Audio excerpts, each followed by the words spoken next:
सबसे ज़्यादा शिकायत लोगों की रहती है सफाई को लेके, जिसको आपने बीच में 2-3 बार जिक्र किया, आप कैसे एड्रेस कर रहे हैं। दूसरी तत्काल के टिकट को लेके या इस चीज़ को लेके कि आज अगर मुझे अचानक ज़रूरत पड़ी और मैं कल कहीं जाना चाहता हूँ या आज ही ट्रैवल करना चाहता हूँ, तो मुझे इस चीज़ की गारंटी नहीं है ट्रेन मुझे ले जा पाएगी या नहीं ले जा पाएगी। वहाँ मुझे वो रिज़र्व टिकट मिलेगा या नहीं मिलेगा, या मुझे सीट मिल पाने की एक गारंटी मिलेगी या नहीं मिलेगी। क्या आपको लगता है हम रेलवे में ऐसा सिस्टम ला पाएंगे आने वाले 2 साल में, 5 साल में या 10 साल में, जहां कोई भी यात्री इस बात की गारंटी पा सके कि मैं अगर सोचा ट्रेन में जाऊंगा तो ट्रेन में जा सकता हूं? बिल्कुल सही है, और ये मैं मानता हूं हमारी अब इतने सालों की कमी भी है। इसकी वजह यह है कि मांग और आपूर्ति, इसमें का जो अंतर बढ़ते बढ़ते बढ़ते चला गया, उसकी वजह से कठिनाई हो रही है। आप यदि 1000 आदमी सफ़र करना चाहेंगे और 10 टिकट ही आपके पास है, 10 ही आपकी कैपेसिटी है, तो ये स्थिति खड़ी होगी। इसीलिए कैपेसिटी को बढ़ाना चाहिए, जो काम हम कर रहे हैं। मुझे लगता है इसका जो पहला चरण है वो 2020 में पूरा होगा, जब बड़ी मात्रा में लोग ये कह सकेंगे कि हमें टिकट मिल रहा है, क्योंकि ये बढ़ेगा, अंतर बढ़ेगा। साथ ही में हमारे जो डेडिकेटेड फ्रेट कॉरिडोर है वो भी बन जाएगा, और हम नए 3 फ्रेट कॉरिडोर बनाएंगे। उसका और भी समय लगेगा, इसके लिए दूसरे चरण में वो काम पूरा होगा। लेकिन ये होने से नई ट्रेन भी आ पाएगी, क्योंकि फ्रेट ट्रैफिक चला गया तो गुड्स ट्रेन नहीं है, तो ये पड़ पाएगा।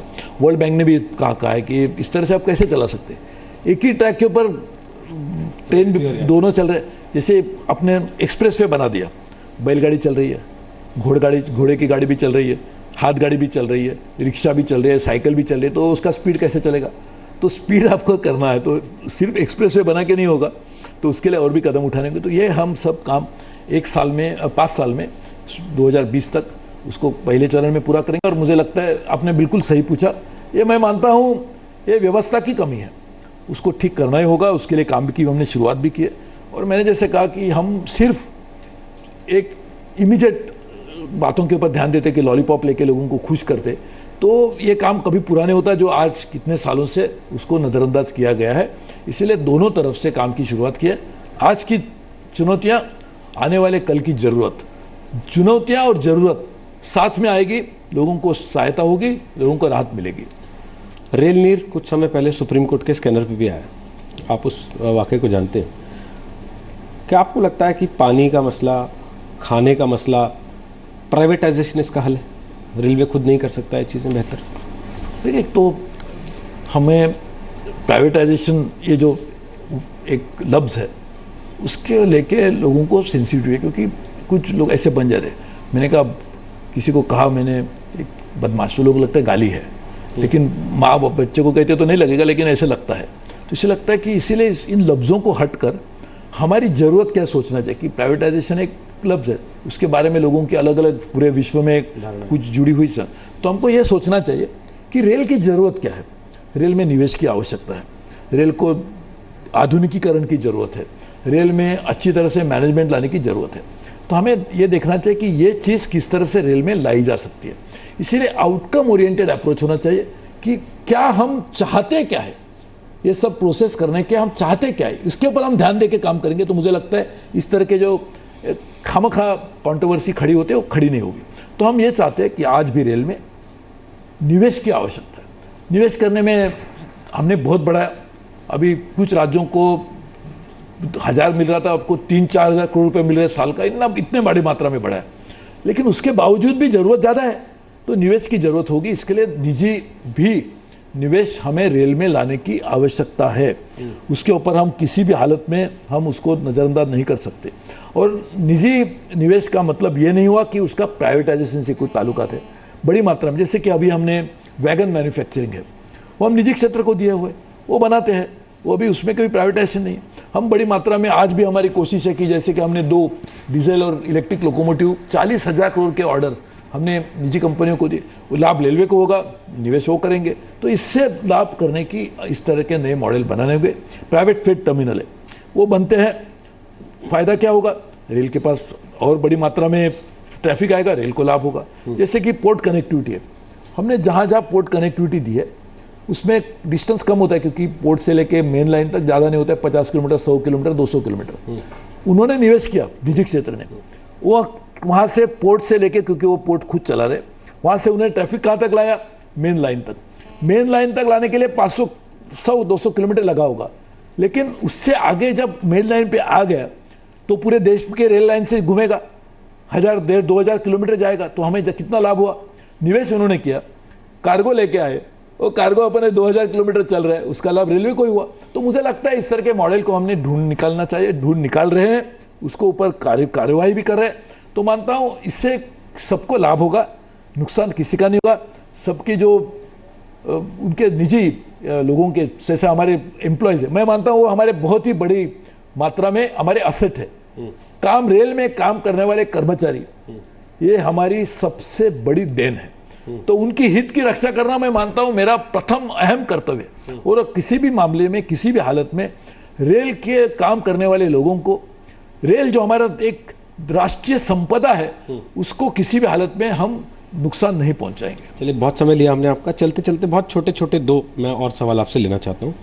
बीच में एक वाकया हुआ, ट्रेन में एक यात्री का देहांत हुआ, जी न्यूज़ ने उस खबर को उठाया, वो परिवार हमारे चैनल पर आया और 24 घंटे के अंदर उसके बाद आपने जांच भी की, जो लोग जिम्मेदार थे उन पर कार्रवाई भी हुई।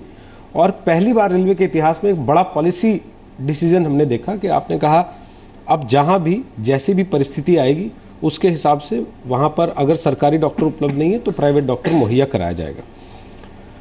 क्या आपको लगता है कि दरवाजे खोल देने के बाद, वो सोशल मीडिया हो, फ़ोन हो, उसके बाद आप पर जनता का और हमारा भी दबाव बहुत ज़्यादा बढ़ गया है, और कहाँ तक आप उसको कोप कर सकते हैं? मैं उसको दबाव नहीं मानता हूँ, मैं मानता हूँ ये सुझाव है। देखिए, दबाव और सुझाव में अंतर है। अभी प्यार का भी दबाव होता है। मैं कहूँगा मेरी पत्नी मेरे को दबाव डाल रही क्योंकि आज उसकी सालगिरह है तो उसको खाने को ले जाना है, वो दबाव नहीं है, ये मैं मानता हूँ इस तरह का दबाव। तो इसीलिए आप भी जो करना चाहते हैं, मैं भी जो करना चाह रहा हूँ, आम जनता भी जो चाहती है, वो सभी देश के हित में। तो यदि हम तीनों साझेदार बनते हैं, हमारी जो प्राथमिकता है उसको हम एक के साथ जुड़ देते हैं, तो मैं मानता हूँ दबाव नहीं रहेगा, उसका लाभ ही होगा। और इस तरह से लाभ यानी जो सब अंग्रेजी में कहेंगे विन विन सिचुएशन, वो भी इस तरह से खड़ी हो सकती है। आप खुद चेक करते हैं सारे ट्वीट्स जो आते हैं आपके पास? हाँ जी, जो ट्वीट्स आपको लोग करते हैं वो आप खुद चेक करते हैं? हाँ जी, या आपकी टीम चेक करती है? नहीं, मैं भी करता हूँ, मैं तो खुद सब देखता हूँ। कभी किसके लिए कुछ कहीं पे जाता हूँ, मैं वो देखते रहता हूँ, तो लोगों को लगता है भाई क्या कर रहा है, तो लेकिन ये करता इसलिए हूँ क्योंकि जब तक, देखिए अंग्रेजी में वापस उसको कहता हूँ कि जब तक आप खुद नहीं मरते तब तक आपको स्वर्ग नहीं दिखाई देगा। तो इसलिए काम तो आपको खुद करना ही होगा। हम करके सबको सब कहेंगे नहीं मैं कुछ नहीं, तो इसके लिए मैंने जो ऐसा काम था कि जो दूसरे लोग कर सकते, जैसे कि टेंडर, 1 रुपए का टेंडर भी 1.5 साल के बाद मंत्री बनने के बाद मैंने नहीं देखा है।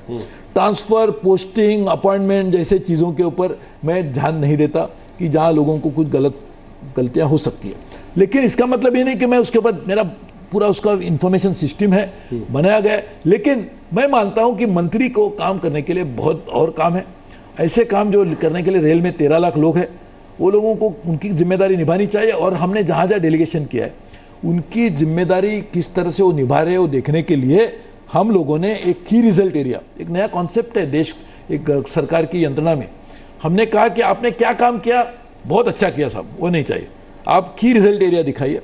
पंक्चुअलिटी कितनी बड़ी, एफिशिएंसी कैसे होगी, कॉस्ट कटिंग किस तरह से हो गई, अब नई एक्सपेंशन की स्थिति में किस तरह से आए, तो इस सभी चीज़ों के ऊपर हम उनको कह रहे हैं कि की रिजल्ट एरिया दीजिए, ताकि मेरा काम है वो रहेगा कि वो काम ठीक करे कि नहीं देखना, और साथ ही में देश रेल को बढ़ाना, यात्रियों की सुविधाओं को ठीक करना, और देश में लोगों को एहसास देना कि रेल हमारी है, अच्छी रहेगी, बनी रहेगी। आपको लगता है देश को चलाने की जो पैसे कमाने की सरकारी सोच है वो बड़ी रूढ़िवादी है, बंधनों में है बहुत सारे? जैसे आपने बहुत सारी चीज़ों का जिक्र किया, बाकी मंत्रियों को भी कमाई के, रेवेन्यू के सोर्स, तौर तरीके अलग खोजने की ज़रूरत है इस समय। देखो, रेल को ही नहीं, लेकिन हमारे देश को भी हमारी पूरी तरह से लोगों को सेवा देने के लिए भी धन चाहिए। आप कैसे दे सकते हैं?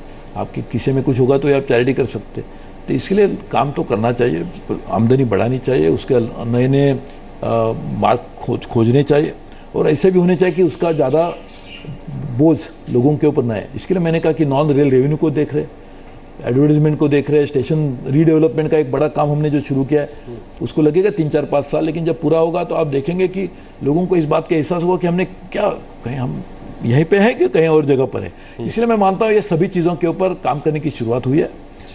नए नए रास्ते ढूंढने चाहिए, जो पुराने रास्ते उसको ठीक करना चाहिए। वही मैंने बजट में भी कहा था कि हम इस तरह से काम करना चाहिए कि नई जो है चीज़ों है उसको अपनाएंगे, पुरानी चीज़ है उसको ठीक करेंगे। लेकिन सभी का मकसद ये होना चाहिए कि आगे आने वाले दिनों में देश के लिए रेल अपनी है, रेल ठीक हो सकती है और रेल से माध्यम से देश का विकास हो सकता है। जो प्रधानमंत्री जी कहते हैं वो बात असलियत में आनी चाहिए।